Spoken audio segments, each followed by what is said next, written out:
mtu anafanya maonyesho ya Qur'ani makubwa kabisa, eti anaona kwa kuwatumia watu hawa ndio watu watakuja kwa wingi sana. Na kweli watu wanakuja kwa wingi kwa sababu fulani katika wasanii katangaza maonyesho ya Qur'ani. Matendo yake yule msanii yako tofauti kabisa na maamrisho ya Mola Subhanahu wa Ta'ala ndani ya Qur'ani na ndani ya Sunna. Sasa athari kweli umemleta huyu mtu kuwa kutangazia Qur'ani, lakini jamii itakuwa inamwangaliaje yule mtu? Kwamba ni mtu mwema na anayafanya sawa. Ndio athari yake hiyo. Kweli wewe utaona umefaulu, umeita watu wengi wamesikia Qur'ani, lakini ni wangapi wamepotea kwa kupitia tangazo la mmoja wapo hapa? Umma huu wa Kiislamu na kutambua kwamba ndio umma wa kheri ni lile tendo ambalo endapo watalifanya Waislamu basi watahesabiwa wamefikia daraja ya kheri.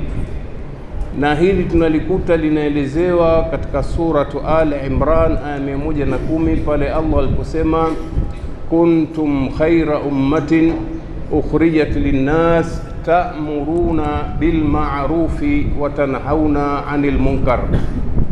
Anasema Allah subhanahu wa ta'ala, nyinyi mmekuwa ni umma wa kheri ambao umechaguliwa au umeteuliwa kutokana na watu.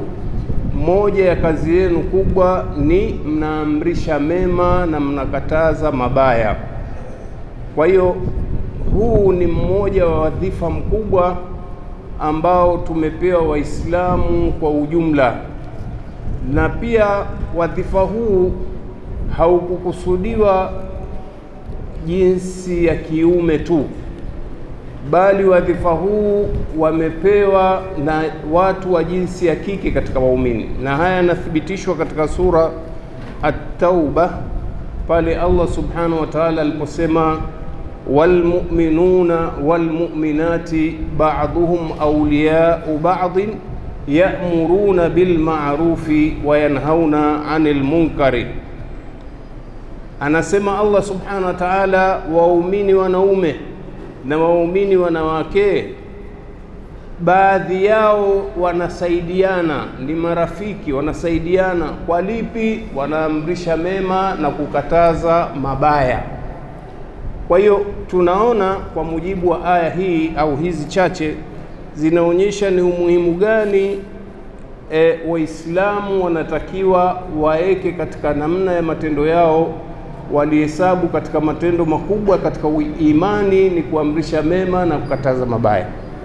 Na pia Bwana Mtume sallallahu alaihi wasallam katuambia sisi waumini, kwa maana ni amri ya kila mmoja katika sisi, pale aliposema man raa minkum munkara falyughayyirhu biyadihi fa in lam yastati' fa biqalbihi fa in lam yastati' fabilisani fabiqalbi wa dhalika adhafu liman. Atakapoona mmoja wetu jambo la munkari, jambo la uovu, basi alizuie kwa mkono wake. Wanachuoni wanasema mkono maksudi yake alizuie kwa nguvu, na kama hawezi basi atumie ulimi wake, aseme pindipo akiliona baya aseme. Na kama ikiwa pia kusema hawezi, basi achukie moyoni. Pamoja na kwamba huko kuchukia moyoni Mtume anasema ni dalili ya udhaifu wa imani. Hii inaonyesha namna gani jinsi maovu yanavyotakiwa yazuiwe katika umma, katika jamii ya Waislamu. Ndugu zangu, asili ya kuileta mada hii ni kwamba ni hasara kubwa iliyobainishwa na Mtume sallallahu alaihi wasallam ikiwa waumini wameacha wadhifa huu. Kwanza, ule ubora wao utaondoka. Pili, watapata hasara katika jamii yao. Kwani hasara ni kwamba kwa kukataa kuzuia mabaya au kuamrisha mema, Mwenyezi Mungu abadilisha jamii yao, inageuka kuwa ni jamii dhanka, jamii iliyopotea, inapoteza mwelekeo. Na haya yamebainishwa na Mtume sallallahu alaihi wasallam katika hadithi iliyopokewa Nu'man ibn Bashir radhiyallahu anhuma عن النبي صلى الله عليه وسلم قال مثل القائم في حدود الله, mfano wa mtu ambaye amesimama imara katika kufuata mipaka ya Mwenyezi Mungu, walwaqi'u fiha, na yule ambaye ameanguka kuyafuata maagizo ya Allah na mipaka yake, anasema kama thali qaumin, ni mfano wa watu ambao stahimu ala safinatin, walikuwa na jahazi na wao walikuwa wengi, wakaamua kupiga kura ni nani aweze kuingia ndani ya jahazi, kwa sababu jahazi ilikuwa na nafasi ndogo. Kwa hiyo hawakuingia ila kwa njia ya kura, anayefaulu kwenye kura ndio anaingia. Kisha akasema fasara ba'dhum a'laha, katika hao walioingia sasa kuna wengine wakawa juu ya jahazi, wa ba'dhum asfalaha, na wengine wakawa chini ya jahazi. Wa kana alladhina asfaluha,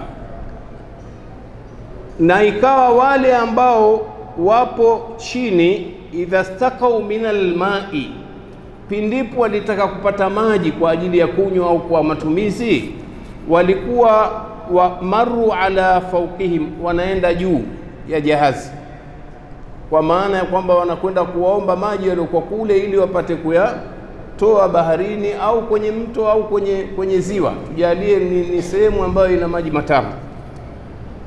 Sasa wale watu wa chini wale, baada ya kuwa wanaenda ni tabu, kwa sababu watu wamejaa kwenye jahazi,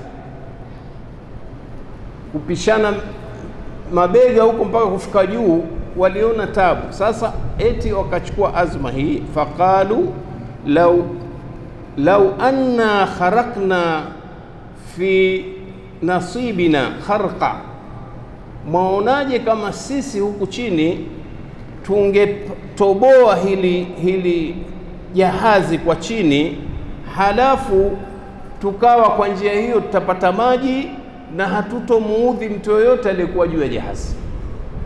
Eti akili yao imewapelekea hivyo, kwamba ili wapate maji kwa njia nyepesi basi watoboe chini ya jahazi. Sasa Mtume sallallahu alaihi wasallam anasema fa in tarakuhum, pindipo watawaacha watekeleze azma yao hiyo, wama aradu, wakile walichokitaka, yani cha kutoboa jahazi chini, halaku jamia, watakuja kuangamia wote. Kwa nini? Kwa sababu jahazi ukilishajitoboa chini, ina maana maji yataingia, na maji yakiingia juu kwenye jahazi, yakijaa jahazi linazama. Kwa hiyo hawatokuwa wale waliofanya uharibifu tu wa kutoboa, litakuja kuangamiza mpaka wale wa juu waliokuwa hawana nia hiyo. Sasa angalia Mtume sallallahu alaihi wasallam katika hadithi hii ambayo sahihi imepokewa na Imam Bukhari, anaelezea namna gani endapo watu wataacha kutekeleza wajibu wa kuzuia mabaya, ikiingia shari inakuja kuwakumba wote, wema na wabaya. Ndiyo tabia ya jamii inayoacha kufanya mema na inayoacha kukataza mabaya. Ndugu zangu katika imani, swala zima hili la kuamrisha mema na kukataza mabaya ilikuwa ni katika namna ambayo wanaitumia waja wema waliotangulia. Tunaona mja mwema Luqman, kama ilivyobainishwa katika Qur'ani, sura ya Luqman aya 17, akimwambia mwanawe, ya bunayya aqimis sala, ewe mwanangu simamisha swala, tekeleza ibada ya swala, wa amuri bil ma'rufi wa nahi anil munkari, na amrisha mema na kataza mabaya, wasbir ala ma asabaka, na subiri ewe kijana, ewe mwanangu, kwa yale yatakayokufika kwa kutekeleza wajibu huu. Sasa mnaona namna gani wema waliotangulia, swala zima la kuamrisha mema halikuwa la wao wazazi, mpaka na wale watoto wanaoelelea katika kuamrisha mema na kukataza mabaya. Sasa ndugu zangu, niambieni yatokanayo na maelezo haya, tuiangalie jamii yetu hivi sasa ya Kiislamu. tuangalie, je, sisi Waislamu tunatekeleza huu wajibu? Na kama tuutekeleza, mbona maovu yamezidi? Mbona maafa yanazidi? Inaonekana wazi kwamba wajibu huu umeachwa kwa kiasi kikubwa. Hatusemi kwamba eti hakuna kabisa Waislamu au mashekhe ambao wanakataza mabaya, lakini badala ya kuwa twayazuia hata kwa njia ya kuchukia, bali twasherehekea. Tawapeni mfano wa hali halisi iliyopo hivi sasa nchi yetu. Nchi yetu ukiangalia hivi sasa, katika watu ambao wanaeneza uovu kwa wingi na kwa kasi sana katika jamii yetu hii ya Kitanzania na pengine na pembeni mwa nchi hii, ni watu wanaitwa wasanii. Neno wasanii ni pana mno, bali hata yule anayechonga masanamu wanaocheza pia anaitwa masanii. Lakini hapa nakusudia wasanii, waimbaji na wachekeshaji, makomedian. Kwa kiasi kikubwa jamii inavorugwa na watu hawa, imepelekea vijana wengi sasa kuona watu hawa ndio role modeli wa kuibwa, na wamegundua eti vijana kwamba njia ya mkato ya maisha ni kuwa msanii. Kwa sababu wakiangalia wale wasanii wakubwa, wengi wao kwa upande wa elimu ni sifuri au ni ndogo sana, wakati kuna watu wamebobea katika elimu za kisayansi, ni madaktari bingwa miaka karibu 20-30, si lolote katika jamii. Lakini ukijishughulisha na usanii kwa muda mfupi tu, umeibuka mtajiri. Kwa nini? Kwa sababu wao wanauza katika jamii maovu, machafu na tabia ya wanadamu. Wanapenda, wanaitikia ushetani. Tabia hii wanayo wanadamu. Wewe angalia sasa, wanafanya mambo haya, lakini annahi anil munkari kwa upande wao umekuwa dhaifu sana. Makatazo na makemeo dhidi ya watu hawa yamekuwa dhaifu sana, na utagundua kwamba wanatukuzwa na vyombo vyote, vyombo vya kisiasa, serikali, matajiri, watu binafsi wanawatukuza, majina yao yanakuwa makubwa. Wewe angalia hata mikutano ya siasa, ili eti watu wafarijike kwenye mikutano ya siasa, waletwa wasanii. Na nyinyi mnajua usanii maana yake ni muziki na manyimbo ya kitwahuti ya kuhamasisha mambo maovu, uzinzi hasa. Lakini wanalipwa mapesa mengi sana. Yaani nimewahi kusikia kwamba kuna msanii mmoja anajivuna akitaka kufanya show moja tu usiku mmoja anataka dau la shilingi milioni 40. Sasa kwa nini asiwe tajiri mtu huyu? Lazima atakuwa mtajiri kwa muda mfupi. Kwa hiyo vijana wanaona sasa kuna haja gani ya kusoma, kuna haja gani? Kumbe kuna njia za mkato. Halafu sasa katika maovu wanayofanya hawa, sio haya ya muziki tu, maisha yao kwa asilimia kubwa ya uzinzi. Tena wanajifakharisha na hayo, wanafanya zinaa kwa kuweza kutembea na wasichana, wanawake wa kila namna. Ukiuliza kamuoa lini, hakuna jawabu, bali wao wenyewe wanakiri kwamba hajaoa. Ukiulizwa wewe umeoa, huyu mbona anaonekana mchumba wako? Sijakuwa na mpango wa kuoa. Kwa hiyo sasa maovu yote haya, halafu jamii inawatukuza watu hawa, wakati kinyume chake ingelikuwa jamii inakemea na kuwadhalilisha wawe si lolote si chochote. Kwa njia kama hii ndio tutapata nusura ya Allah ya ulinzi. Sasa bahati mbaya, na hili nalisema wazi, leo hawa wasanii wamekuwa, hawa waovu wamekuwa wanatumiwa na wafanyi biashara kutangaza bidhaa zao. Eti wanahisi kwamba mkimtumia fulani ambaye ni mashuhuri akikutangazia biashara yako itapata soko. Na kweli inapata soko. kwa sababu yule mtu anaonekana ni model katika jamii, role model. Kwa hiyo watu wananunua zile bidhaa kwa sababu ya yule fulani. Hili tunaliona na wenyewe wanajisifu kwa muda mfupi ambao tunawategemea kwamba wao wawe ndio mstari wa mbele wa kuzuia maovu haya, wanawatumia nao kutangaza mambo yao ya kidini.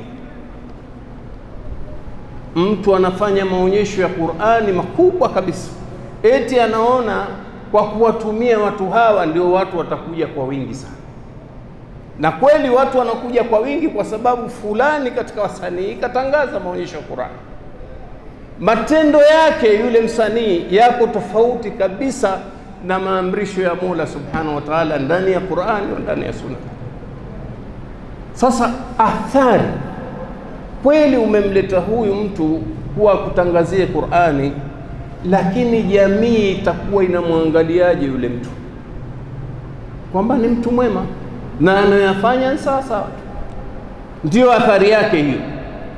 Kweli wewe utaona umefaulu, umeita watu wengi wamesikia Qur'ani, lakini ni wangapi wamepotea kwa kupitia tangazo la mmoja wapo hapa?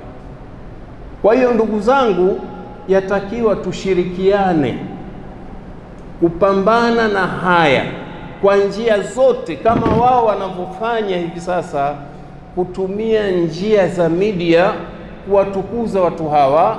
Sisi Waislamu tungejitahidi na tukatumia njia za media kutangaza uovu watu hawa, kwamba hawa watu ni waovu, tuwe mbali nao, wanatuletea maangamizo hawa, kama lile jahazi alilosimulia Bwana Mtume sallallahu alaihi wasallam. Hawa ni watu wa kwanza ambao wametrendi hivi sasa kwenye mitandao, kazi ni kueleza maovu kabisa. Jingine, eti huyu msanii ambaye amefanya zinaa akazaa mtoto kwa njia isiyokuwa ya kisheria, siku anafanya akika ya mwanae, eti mwanae anamfanyia akika, anadai katika misingi ya dini, anawaita mashehe kuja kuhudhuria hizo shughuli, na mashehe wanahudhuria. Kwa nini? Wakitoka na vibasha vyao. Hakuna mmoja anathubutu kumwambia yule bwana kwamba hichi unachofanya si sahihi, huyu si mwanao kwa sheria ya Kiislamu. Mwanao ni ule ulemzaa kwa njia ya kisheria. Alwaladu lilfirash, Bwana Mtume asema sallallahu alaihi wasallam, mtoto ni yule aliyepatikana katika ndoa. Kwa hiyo hili ni jambo la kwanza ambalo leo tunaona linakuwa, na mmoja ya watu wanaolikuza ni mashekhe bahati mbaya. Jambo jingine la pili nalo limeleta athari mbaya na kubwa mno ni mambo ya mipira. Haja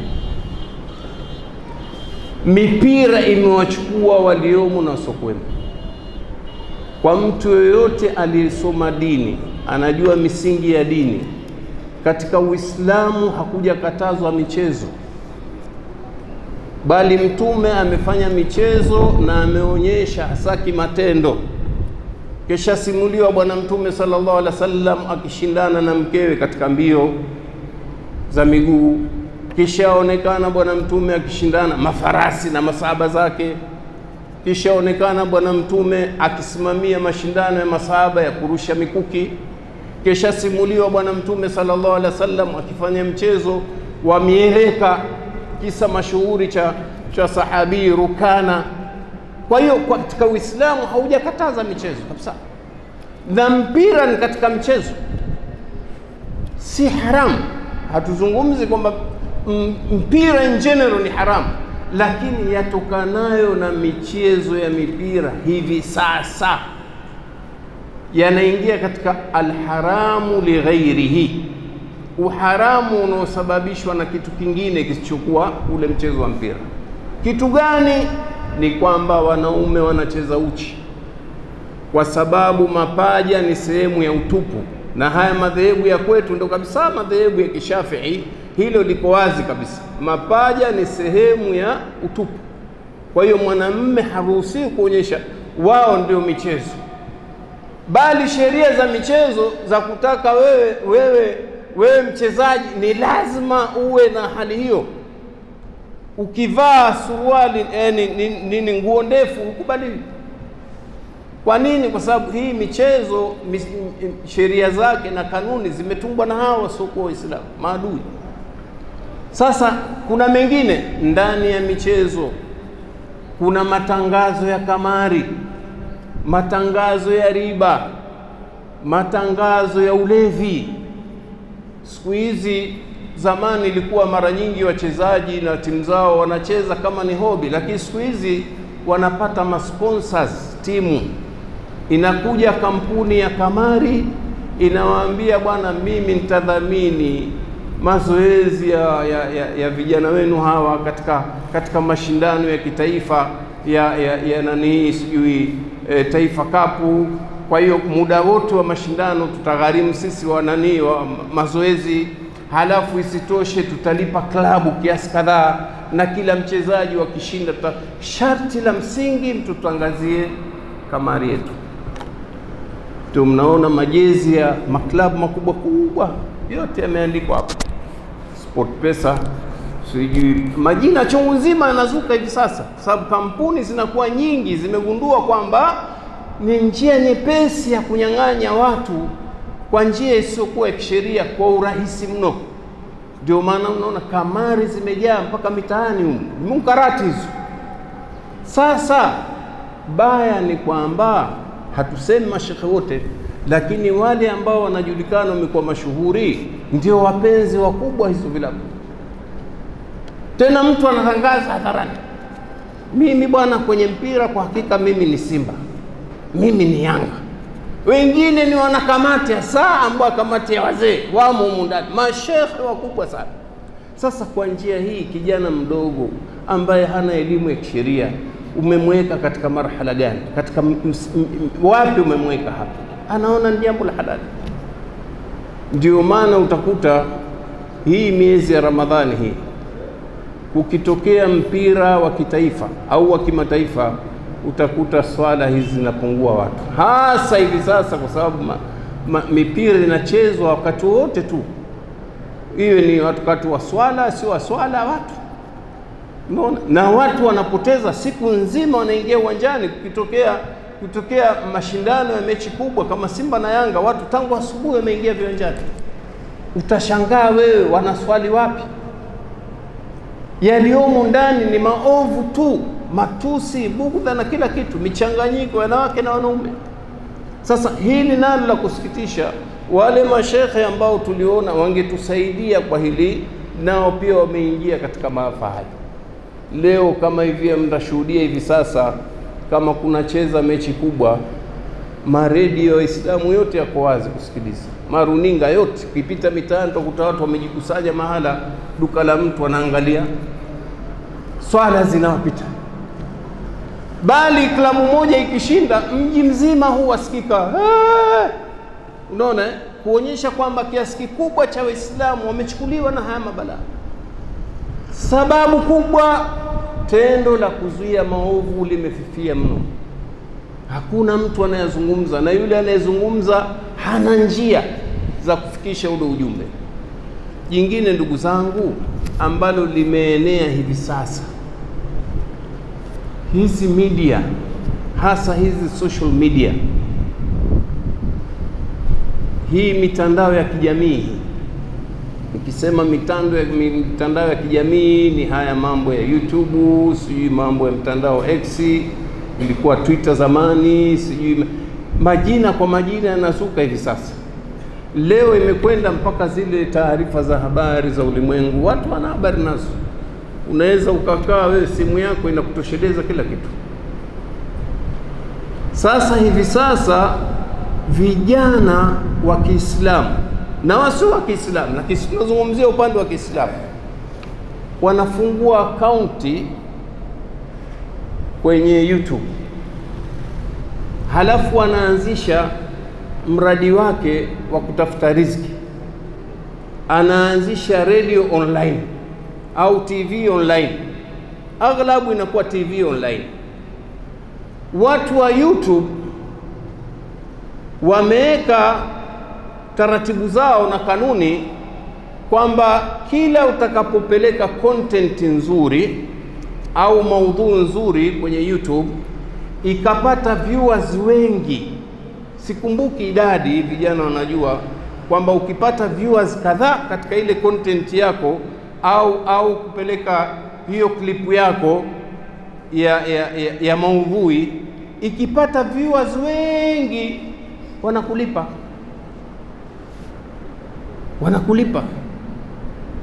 Sasa watu wamegundua ndio njia nyepesi ya kutafuta riziki. Kwa hiyo wanatengeneza content ambazo zawavutia watu, na aghlabu content zinazovutia watu ni zile za maovu, iwe ni kwenye TikTok, kwenye nini. Ndio maana utakuta sasa wasichana wengi sana wamo kwenye TikTok. Si bure, ni biashara siku hizi, wanapata mapato. Kadri atakavyoonyesha mwili wake, utupu wake, mtu anapata viewers wengi, kwa hiyo huko analipwa. Kadri atakavyoonyesha maudhui chafu, analipwa. Sasa nasema bahati mbaya hili limechukuliwa na vijana wasomi wa dini. Utakuja kushangaa na yeye analipwa kwa sababu ya viewers. Inawezekana content yake ni nzuri, lakini alipojiunga na mfumo wa malipo, watu wa YouTube wanatoa masharti kwamba wewe tuma unachotuma, lakini sharti ukubali sisi kuweka matangazo yetu. Sasa hayo matangazo sasa, humo ndani kuna matangazo ya konyagi, kuna matangazo ya riba, kuna matangazo ya kamari, kuna matangazo ya uzinzi, kila aina mabalaa. Unafanya kwa hiari yako ili upate. Kwa hiyo unahakikisha wewe akaunti zako zimejaa viewers, watazamaji wengi, ili nini? Kutiwe matangazo upate malipo. Kwani wenyewe wanasema kila ukiona viewers wengi walipwa sana.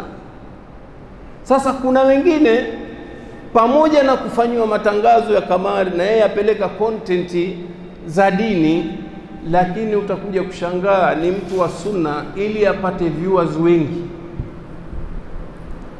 badala ya kupeleka content zinahusiana na sunna na watu wa sunna, sasa anapeleka contents au maudhui zinahusiana na watu wa bid'a.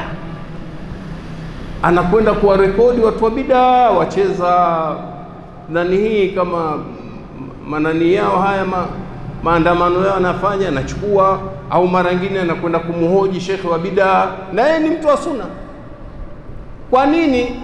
Pia atapata viewers wa bid'a pia, kwa hiyo inamuongezea mapato, anajenga hivi. Sasa kwa njia kama hii, jamaa, kweli tutasimama jamii yetu namna hii, kwamba mtu amekuwa tayari kuiuza dini yake kwa kitu kinyonge kabisa? Wewe kadri utakapopata, lakini hii dunia si lolote chochote. Kwa hiyo ndugu zangu, hadhari. Sisi tunachotakiwa kufanya, kwanza kama wazazi, tuwajenge watoto wetu tabia hii ya kuamrisha mema na kukataza mabaya. Mimi natoa mfano tu, sisi tuliopo hapa Waislamu, wallahi ukiangalia kuna munkari mmoja unafanywa na Waislamu wengi, isbali, kurefusha makanzu, masuruali. Utakuta vijana wengi wamekunja masuruali, na pia ni kosa juu ya kosa. Sasa la ajabu, twaweza tukakaa na viongozi wetu hapa mwaka mmoja, hakuna mmoja anazungumza isbali, uharamu wake na madhara ambayo ataweza kumpata, kuonyesha kwamba hii tabia imeanza kufa nguvu. Kwa hiyo wasia wangu, jamaa, sote, kullukum ra'in, Mtume anasema nyote ni wachungaji, wa kullukum mas'ulun an ra'iyati, na kila mmoja wenu atakuja kuulizwa juu ya wachungu wake. Isijengwe tabia kwamba munkari unazuiwa na mashehe tu. Hapana, tumeona aya hapa mpaka na akina mama nao wanawajibu huu, kuamrisha mema na kukataza mabaya. Usikae ukangoja shekhe ndio azungumza habari ya isbali. Wewe ukishalijua, una ndugu yako umeswali naye hapa, kwa njia njema, kwa njia ya busara, akimaliza salamu njoo shekhi kidogo na mazungumzo na wewe. Samahani kama itakuwa maneno ndio kuambia nimekuudhi, lakini ninawajibika kuyazungumza kwa sababu ni dini. Ndugu yangu, na kuona umerefusha nguo yako na tumekatazwa. Kama unayo hadithi mpya, kama huna muelezee maana kwamba kuna 1 2 3. Wallahi kwa njia hii tutaondoa minkarati. Lakini tabia zetu sisi, hasa si watu wa Tanga, waweza ukawa na mtu mwanao avuta sigara mbele yako, waongea naye kama ikiwa eti unamkwepa ule moshi, unageuza kichwa tu, lakini endelea, nimekuelewa sana, nimekuelewa. Jimoshi la puliza hapa mbele, sasa unashindwa kumwambia yule mtoto. Hii ni tabia yetu ndugu zangu. Ndio hii minkarati naanza ndani ya majumba yetu. Wake zetu, mabinti zetu wanafanya mambo mengi, tunakaa kimya. Huu ndio ujumbe wangu wa leo. Aqulu qawli hadha wa billahi tawfiq wa sallallahu ala sayyidina Muhammad walhamdulillahi rabbil alamin. Subhanakallahumma bihamdika wa ashhadu an la ilaha illa anta astaghfiruka wa atubu ilayk.